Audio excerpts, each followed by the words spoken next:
Ava pushed the glass clinic door with both dirty hands, almost without strength. The sound of the automatic system made room for the uncomfortable silence that filled the lobby. She entered without looking around, her bare feet sticking to the white marble floor. She was sweaty, thin, with sunken eyes and cracked lips. She carried a plastic bag that looked empty. Her words came out the same way, almost empty. Water. I just wanted a glass of water. Heads turned in sequence. Two receptionists exchanged glances. One of them stood up slowly, as if approaching was a risk.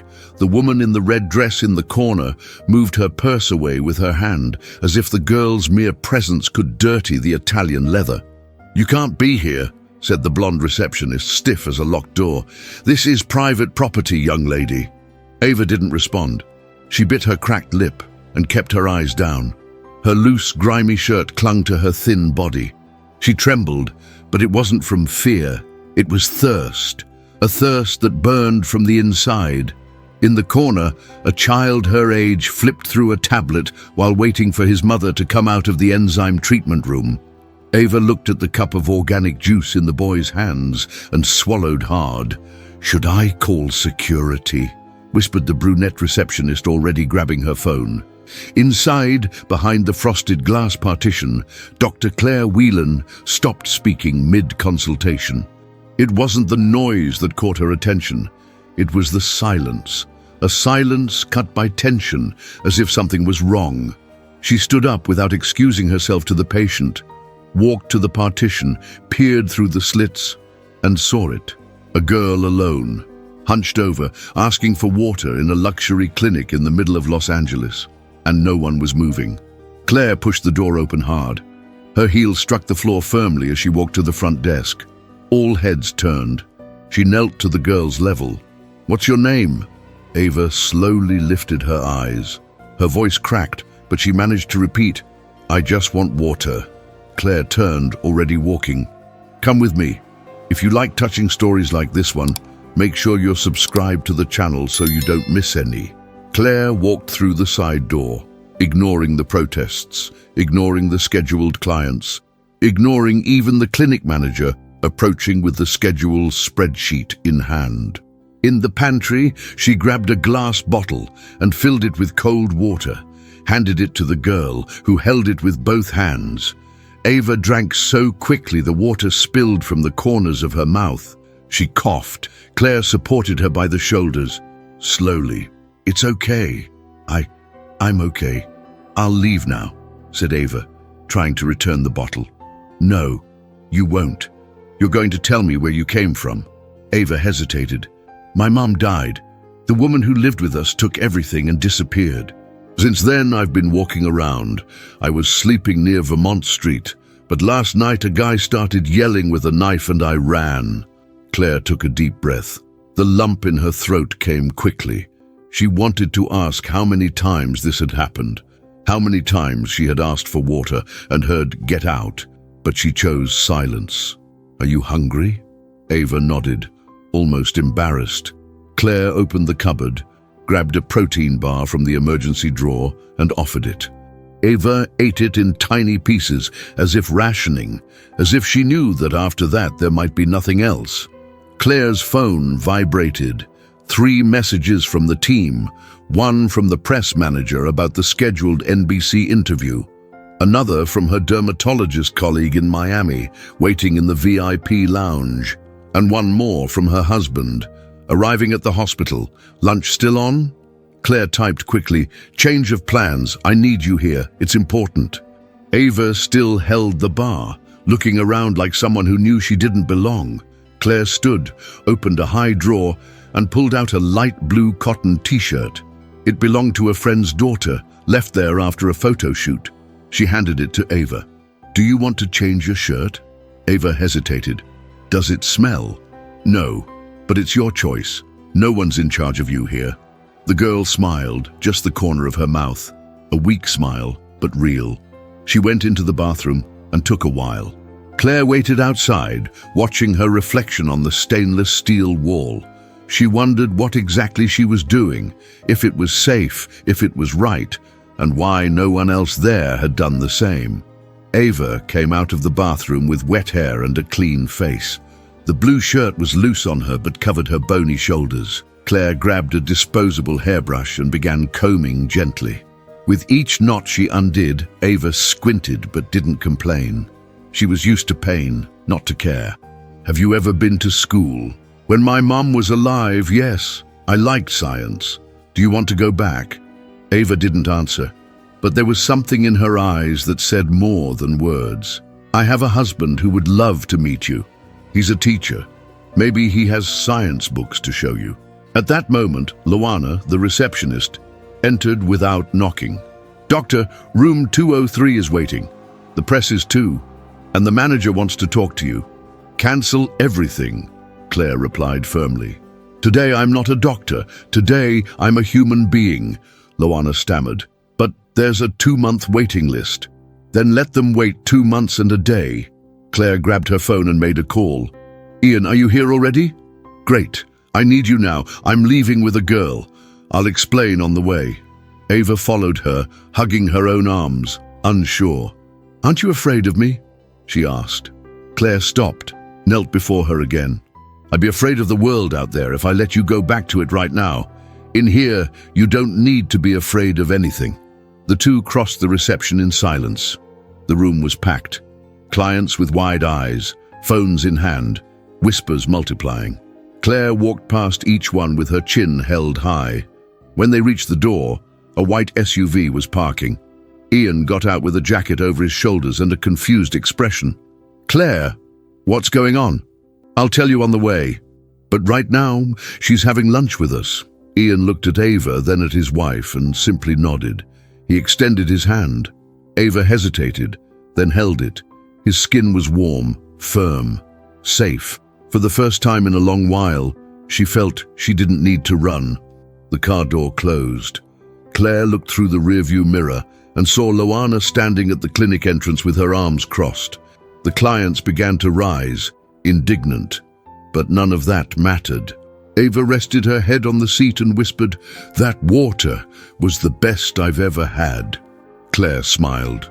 The car drove off, and in the heat of Los Angeles, a thirst was quenched, but not just for water.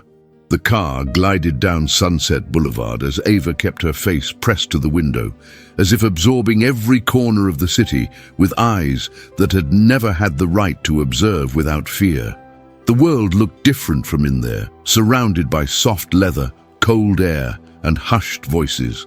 At every stoplight, the girl cast glances at Claire, as if still doubting what she was living, as if she might wake up under a store awning at any moment.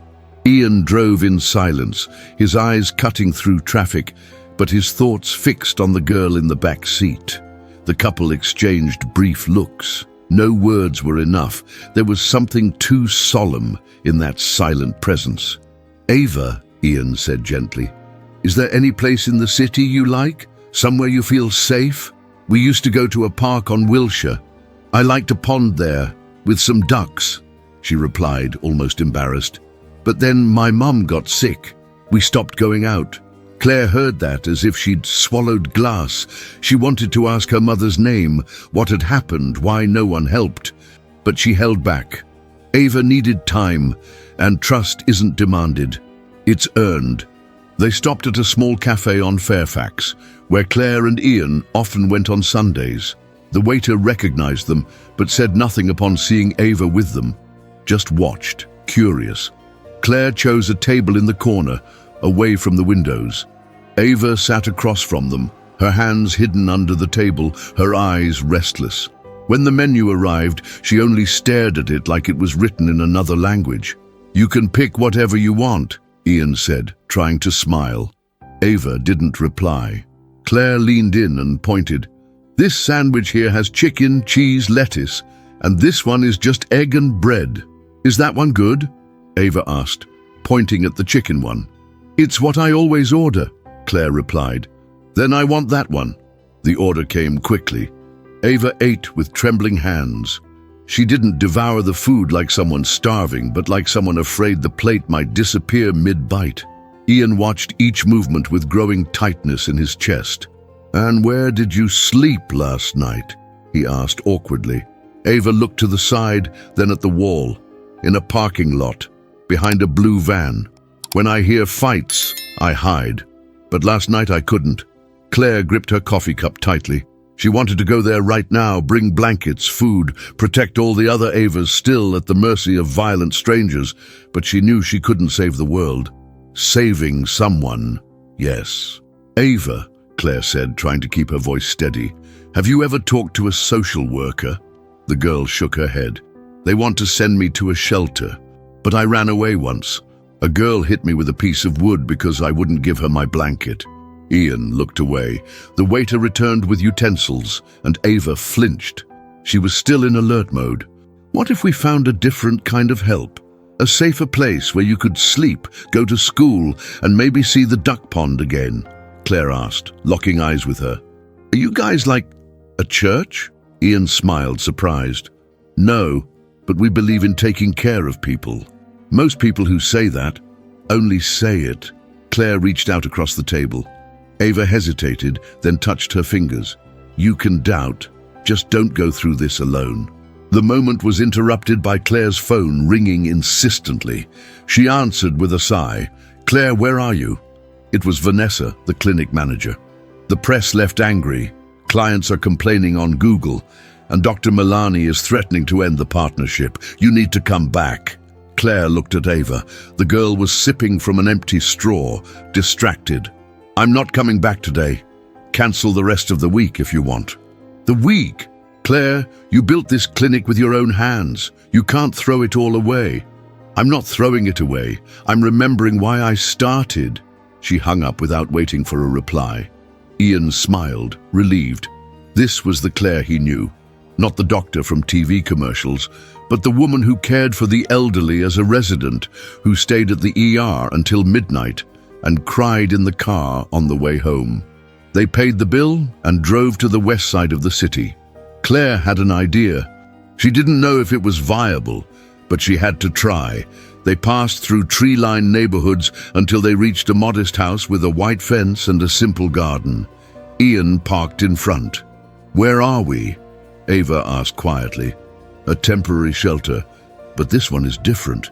Claire got out and spoke with a tall woman at the entrance. The conversation was brief. The social worker smiled when she saw Ava in the car and gestured for them to come in. Claire returned and opened the door for the girl. "You don't have to go in yet. Just come see. If you want, we'll leave after." Ava stepped out slowly. The social worker introduced herself as Julia. She had kind eyes and a colorful scarf. She showed them the garden, the bedrooms, the kitchen where warm pancakes were on the skillet. Nothing looked threatening. Nothing resembled the previous shelter. "Can I sleep alone?" Ava asked. "We have individual rooms. You can decorate yours however you like," Julia replied. Ava walked down the hallway and stopped in front of a yellow door. She pushed it slowly. There was a bed with a blue quilt, a small table, and a little wardrobe. Claire stood in the doorway, unsure what to say. Ava looked back. "Will you come back tomorrow?" "If you want us to," Claire said. "Can I tell you something?" Ava murmured. Claire nodded. "When I was at the clinic, I thought you were going to yell at me. Like the others." Claire gave a sad smile. "You thought wrong. I'm glad." Claire stepped closer, knelt, and hugged the girl. Ava took a while to hug back, but when she did, she held tightly, like someone trying to keep the moment from slipping away. Julia came in with an extra pillow. Ava looked around as if trying to understand if it was real. "Can I stay here?" "Yes, as long as you need," Julia said. Claire stepped back, her eyes misty. Ava climbed into the bed, leaned against the wall, and pulled the covers up to her chin. She said nothing more, but the way she nestled in said it all. On the way back, Claire and Ian didn't speak for several minutes, until he broke the silence. "This is going to change your life, you know. I hope it changes hers first." Ava woke up to the sound of birds she had never heard before. For a moment she thought she was dreaming. The white ceiling, the blue bedspread, the silence, it was all too calm to be real. She looked around, squeezed the pillow, then squeezed her own arm, as if testing whether it was real. She was still there. On the nightstand, a note written in blue ink. "Back after lunch. Thought I'd bring the science books. Claire." Ava held the paper with both hands. No one had ever left a note for her before. It was just a simple sentence, but it felt as impossible as a letter from NASA. She slowly walked down the stairs of the shelter house. Julia, the social worker, was in the kitchen, making pancakes with strawberries. When she saw her, she smiled sincerely. "Did you sleep well?" Ava nodded, rubbing her eyes.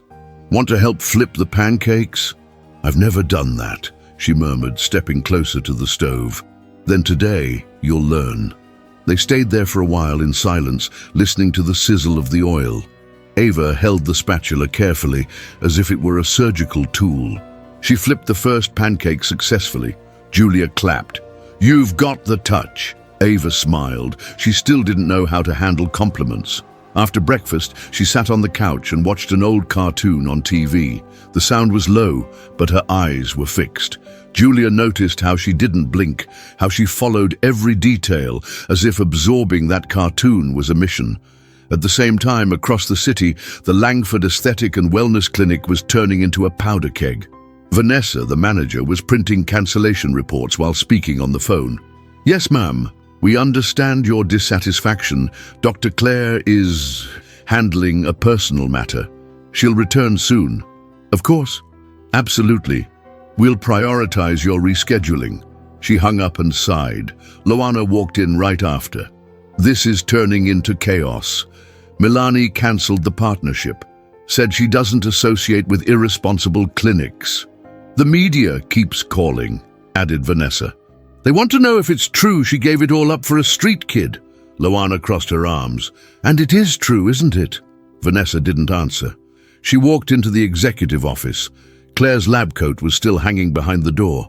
The whole week's schedule sat untouched. Missed calls from journalists, medical colleagues, sponsors, and still no sign of the director. But what no one saw was that Claire was exactly where she needed to be. That afternoon, she arrived at the shelter with a bag in her hands. Ava saw her from the gate and ran to open it. "I made pancakes today," she announced proudly. "Really? Can I try one later?" Claire smiled and came in. In the living room, they sat side by side. Claire pulled 2 books from the bag. One was a 4th-grade science book, the other titled How Volcanoes Are Born, with colorful illustrations. Ava picked the second one like she was holding a treasure. "Mo, do they have this in school?" she asked, flipping the pages. "They do, and you can go back if you want. Julia's already talking to the district assistant to speed things up." Ava bit her lip. "What if they send me to a bad shelter again?" "I promise they won't. This time someone's looking out for you. Like a bodyguard. Like someone who won't let you be invisible." Claire stayed for 2 hours. They read together, talked about ocean animals, and Ava shared that her biggest dream was to dive underwater and hear the sound of whales. Claire smiled, moved. "When everything's settled, we'll make that happen." Ava laughed. "You're gonna take me to Hawaii? If that's what it takes, yes."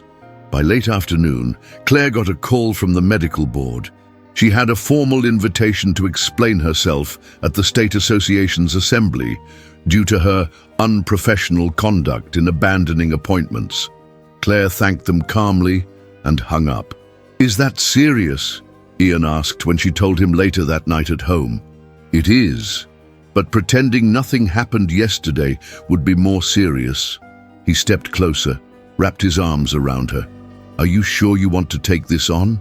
The only thing that would steal my peace now is ignoring Ava." The next morning, Claire returned to the clinic, not to work but to speak with everyone. She walked up to the meeting room. Vanessa, Loana, 2 partner doctors, and 3 interns were there, all silent. "I'll be brief. I know many here disagree with what I did, but I also know most of you saw the girl and did nothing." The silence grew heavier. "This isn't about aesthetic medicine. It's about empathy. We work with bodies every day, but we forget that the bodies on the streets cry out too. And yesterday, for the first time in a long time, I listened. Vanessa cleared her throat. Claire, this could cost us everything. Investors, contracts, clients. Then let it cost. Reputation isn't worth more than conscience. Claire left without waiting for debate. She stopped at reception, picked up her briefcase, her lab coat, and looked one last time at the place she had built for years. But she felt that, for the first time, she was building something greater. That same day, Ava received a visit from a Los Angeles school district assistant. They asked questions, listened to her story. Claire was present the entire time, without interfering, just by her side, steady. When the meeting ended, the woman stood. We can arrange immediate enrollment and psychological support if she wants. I want it, Ava replied firmly. It was the first time she had ever asked for something herself. At the end of the day, Claire and Ian took Ava to the sidewalk, where just days before she had asked for water. They stopped in front of the clinic, not to enter, but to show her. This was the place where everything changed, said Claire. People here looked at me like I was trash. They'll look differently, one day. Doesn't matter, Ava replied. I know now that I'm not. And she smiled.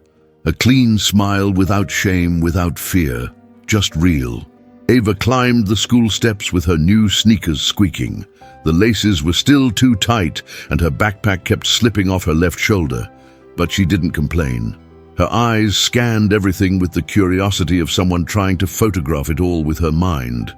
The court, the mural painted with phrases about respect, the hallways smelling of disinfectant and new paper. Claire followed a few steps behind.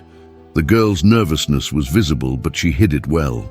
In the principal's office, a staff member handed her the school uniform. Ava stared at it like it was a flag. Do you want to try it on? Asked the principal. No need. If it fits, I'll wear it. If it doesn't, I'll wear it anyway. Claire caught the tone. Pragmatic. Tough. The response of someone who has learned not to choose. The first week was about adjustment.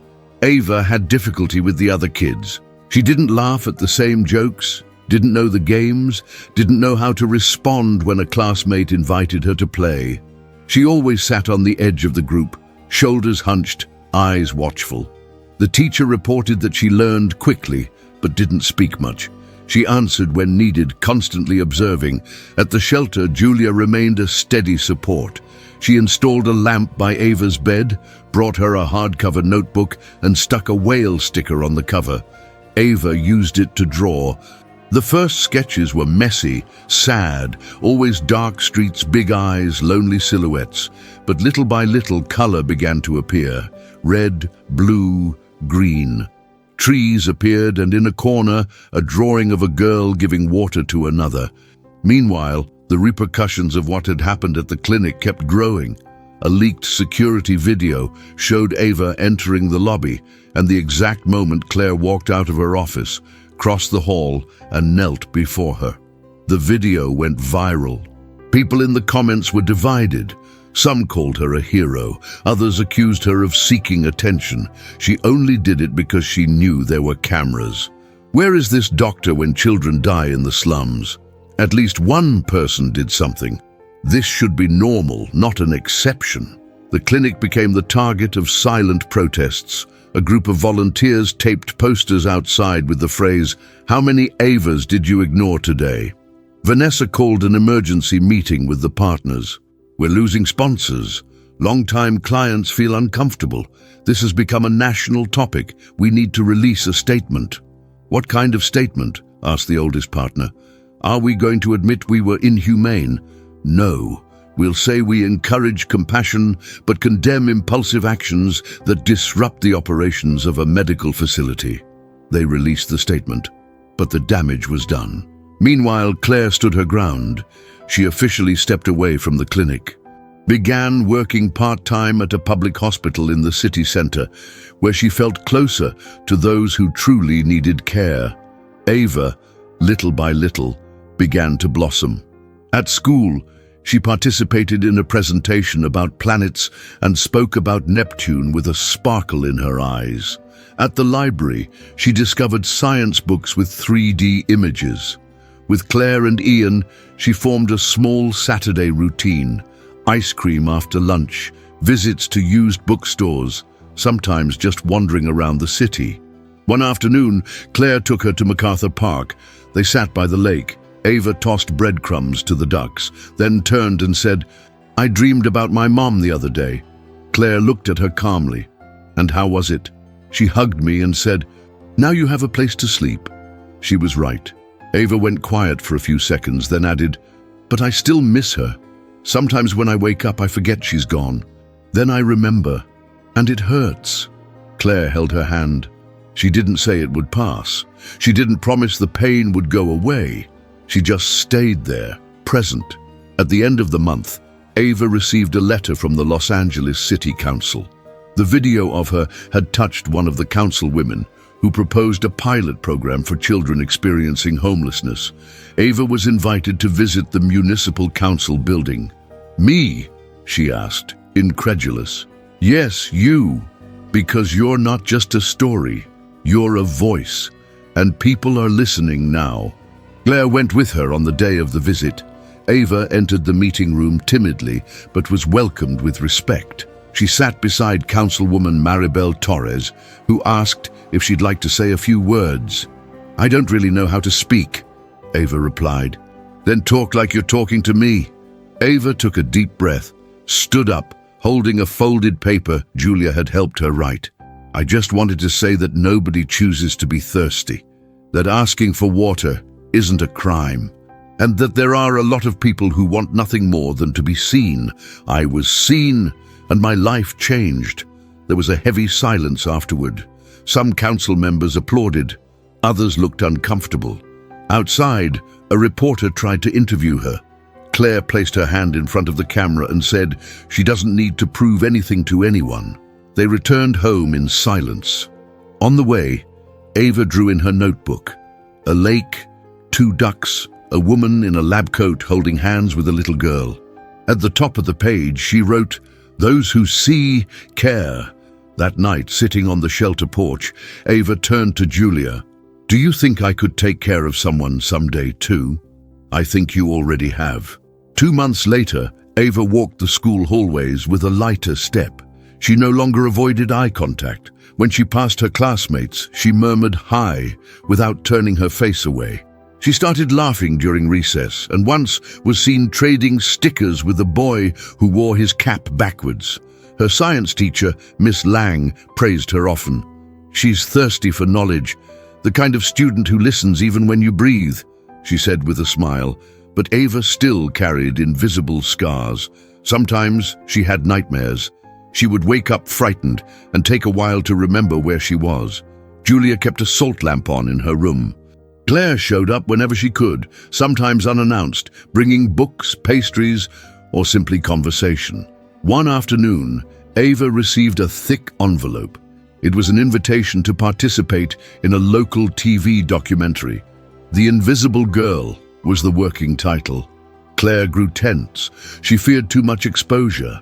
But Ava read the invitation, crossed her arms and said, "If I don't tell the story, they'll make one up." The documentary was filmed over 2 weeks. The crew followed Ava for a few days, at school, at the shelter, during a walk with Claire through Griffith Park. On the last day of filming, they asked her to read something aloud. Ava had written it the night before. On screen, her eyes fixed on the camera, she read, "My name is Ava. I'm a girl who once just wanted water, but I found out what I really needed was to be noticed, because a lot of people are silently crying for help. The difference between holding on and giving up is sometimes just being seen. My thirst was only the beginning." The video aired on a Sunday night. It went viral again, not because of controversy, but because of honesty. The simplicity of truth exposed without makeup. A volunteer network was formed that same week, aiming to support homeless children with emergency hygiene kits, food, and psychological care. They named the project Full Cup. Claire was invited for a live interview.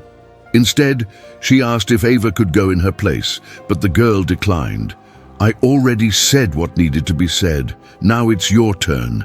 At Langford Clinic, business plummeted.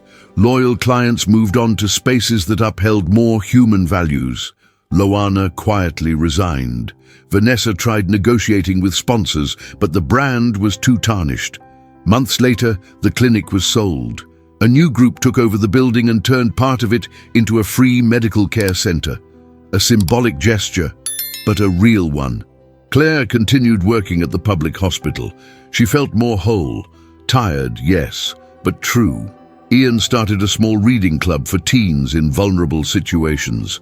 Ava helped on Saturdays, cataloging books and organizing shelves. It was in that setting that the inevitable question came. Do you want to live with us? Claire and Ian asked it together. Ava stayed silent, looking at them both. She blinked a few times, then replied, I've never been adopted. This is a proposal for a home, not ownership, Ian said softly. The choice is yours. She asked for time to think. The next week, Ava made a new drawing. She put it inside an envelope and handed it to Claire. On the paper, 3 people were holding a red rope, united. At the top, the phrase, if I ever get lost, will you still come looking for me? Claire hugged her without saying a word. The process began. Papers were signed, hearings scheduled. Until one day the judge smiled at Ava and asked, Do you want to be part of this family? I already am, but now it'll be on paper too, right? Laughter in the room. Emotions held tight. Moving day was quiet. Ava packed her bag carefully, folding each item like she was closing a chapter. Julia helped, but let the girl lead. At the door, Ava gave her one last hug and whispered, You're the first person who didn't try to fix me, just listened. Julia replied with tears in her eyes. In the new house, Ava got a room with a view of the backyard. It had books, natural light, a desk and a photo board. The first images she pinned up were of a duck at the lake, a hairbrush, and a woman in a lab coat smiling. One day, Claire took her to see the ocean. They sat on the sand, watching the waves break. One day you told me you wanted to hear the sound of whales. Remember? I remember, Ava smiled. I still do. Then we'll find a way. It might take time, but we will. The orange sky reflected on the sea, and Ava wrote with her finger in the sand. It wasn't just thirst. Claire smiled. Months passed. Ava started drawing regularly again. She participated in a school exhibit. One of her paintings was selected to illustrate the cover of the city's new child protection plan. When she saw the image hanging in the city hall lobby, she didn't say anything. She just took a photo with her phone and sent it to Julia. Did you see? The caption beneath the artwork read the phrase that had followed her from the beginning. Those who see, care.